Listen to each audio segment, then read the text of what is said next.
Tyson Fury says he is a master of mind games and that he psyched out Deontay Wilder and Vladimir Klitschko during their rivalries.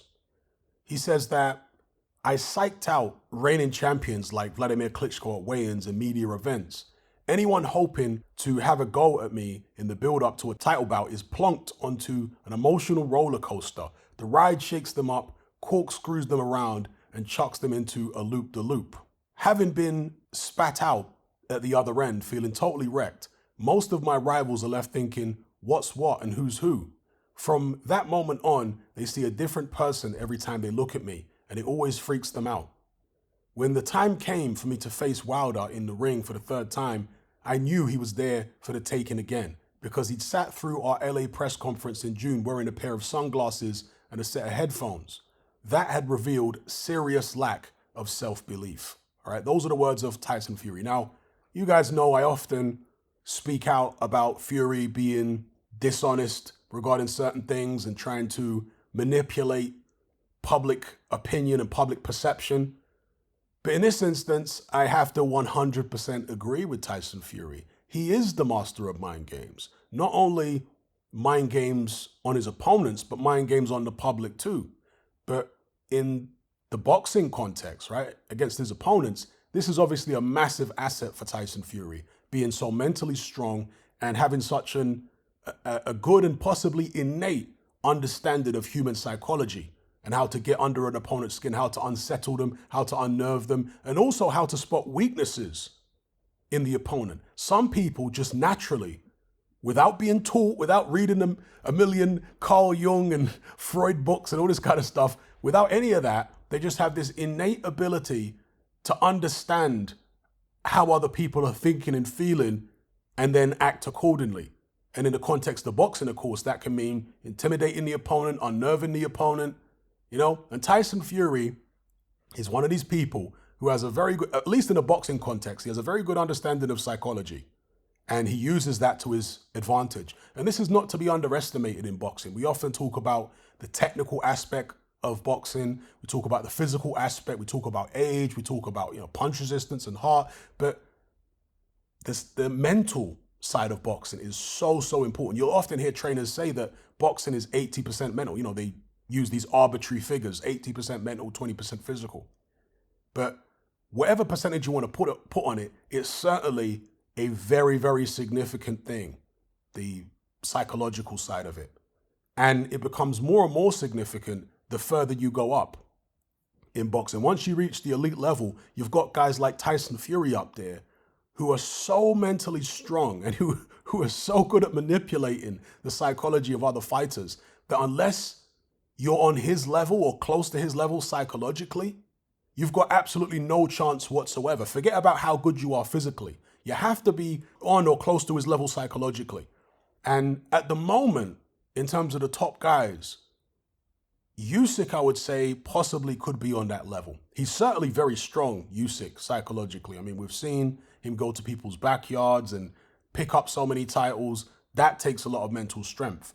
But in the rivalry, this very short rivalry he's had with Tyson Fury so far, what I've seen from Usyk appears to be him trying to use Tyson Fury's own tactics on Tyson Fury, giving him a taste of his own medicine, basically.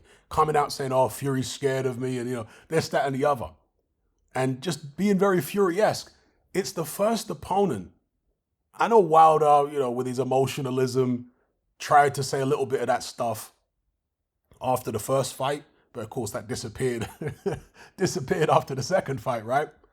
But with Usyk, to me, he's the first guy that's really, in a calm way, in a calculated way, tried to use Tyson Fury's tricks against him, the psychological tricks.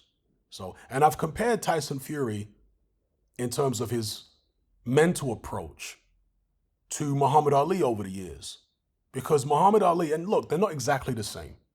So people who get upset about me comparing Tyson Fury to Ali in terms of their character and their psychological tactics, they're not exactly the same, but there are a lot of similarities there. Both braggadocious, loud, brash, bombastic characters, and they both like to ridicule their rivals. Ali was famous for this. He would make up these poems and just totally he'd give his rivals all these names. He called Sonny Liston the Big Ugly Bear, and George Chuvalo the Washerwoman, and Floyd Patterson the Hare or the Rabbit. George Foreman was the Mummy. Joe Frazier called him a gorilla. I mean, he had names for everybody because he would try to turn the opponent into a subject of ridicule. And from a psychological perspective, not only was this designed, in my view, what he was doing, not only was it designed to try and upset and anger his opponent so they would come out and expend a lot of energy trying to get at them, but I think it was also a way of him defeating the opponent in his own mind. You know, you got to imagine that, you got to remember, when he went in to fight Sonny Liston in his first attempt at a world heavyweight title, he was given next to no chance by most people. Liston was a ferocious, fearsome fighter. Ali, or Cassius Clay as he was then, had just been dropped in his previous fight by Henry Cooper. A guy not even on the same, when I say same level, several levels below Sonny Liston. He'd been dropped by a Cooper left hook, and if it wasn't for that split glove, which, I mean, the glove was split before the round ended, but Angelo Dundee made the split in the glove worse, so they had more time in between round to replace the glove, and Ali was able to recover and then come out and win the fight, cutting Henry Cooper and whatever. So, yeah, he got dropped heavily, badly hurt by a Cooper left hook. Well, guess what Sonny Liston's best punch was? The left hook. His left hook was, I mean, out of this world.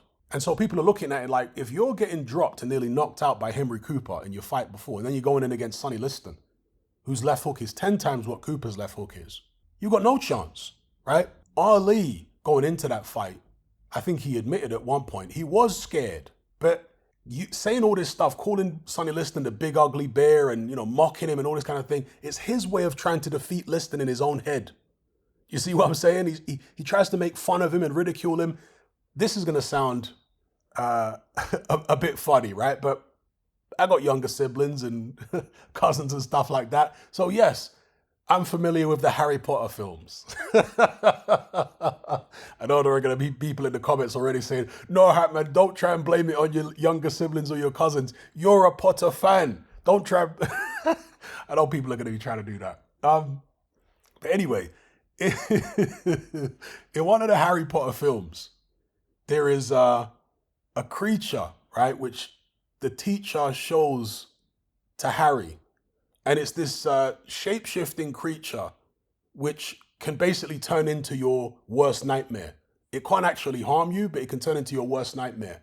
And they use this shape-shifting creature as a teaching device. So when they're teaching the class, one of the kids is afraid of clowns. So when they open the box and let the creature out, it is this giant clown. Another kid is afraid of spiders. So this giant spider comes out of the box. And obviously the kids have to hold their nerve. And what the teacher shows them is that to defeat this particular creature, you have to imagine something hilarious. You have to make fun of the creature. You have to turn it into a subject of ridicule, and that will disarm it. Okay? So, yeah, Harry Potter references, but that's basically what Ali used to do with his opponents. The most intimidating guys like Sonny Liston and George Foreman, he would turn them into subjects of ridicule in his head. I think that's why he was calling Sonny Liston the Big Ugly Bear and George Foreman the Mummy and mocking the way Foreman moves around, because he's defeating them in his own mind first. And then once he's defeated them in his own mind by ridiculing them and mocking them, and he verbalizes this to everybody, right? And verbalizing it makes people laugh, and that makes the opponent frustrated. When George Foreman got in against Ali, I mean, he was so pent up with rage for various reasons, because of the mockery from Ali, because of the fact that he was prevented from leaving Zaire, right? There were lots of, but he went in there with just blind rage, and that played into Ali's hands. He punched himself out. You know, Tyson Fury likes to do the same thing. It's a very similar psychological approach. He defeats people in his own mind, he mocks them to frustrate them, and then they come out blind rage trying to get at him, and they've just literally played into his trap. Alexander Usyk might be the first guy who's able to avoid that psychological trap, because Usyk he doesn't speak much English, so it's difficult to assess him the way we can assess a guy like Fury. But based upon the limited stuff I've heard him say through translations and whatever, he seems psychologically very astute, more astute than most Tyson Fury opponents. And it will need to be if he's going to beat the Gypsy King. So anyway, I concur with Fury here. He is the master of mind games. I think he did psych out Vladimir Klitschko and Deontay Wilder. And I actually think that Fury's right when he said that he got into Vladimir's head all those years ago when he went over to the Klitschko camp and they sat in the sauna together. And Tyson Fury said he outlasted Vladimir Klitschko in the sauna. And, you know, he kept putting more water on the coals and stuff like that. And Klitschko claimed he didn't remember. I don't believe Klitschko. I don't believe him. I think he does remember. But he didn't want to remember. That's the thing. He didn't want to remember that incident. Because I know how petty Vladimir Klitschko is. I think something like that would have really bothered him. And Tyson Fury done him in that sauna session. So, yeah, that's my take on Tyson Fury. Definitely the master of mind games, and it's one of his biggest assets, as well as his technical ability, his heart, and all that kind of stuff. The mind games with Fury, it's a really, really big plus point for him. Let me know what you guys think. If you're tired of the biased narratives and mass censorship on mainstream platforms, and you want to be part of a community of critical thinkers who love free speech just as much as you do, then come and join me on Patreon and access my weekly no-holds-barred, censorship-free podcast where we lift the lid on a wide variety of controversial topics. It's not mainstream friendly, it's not politically correct, but that's the whole point.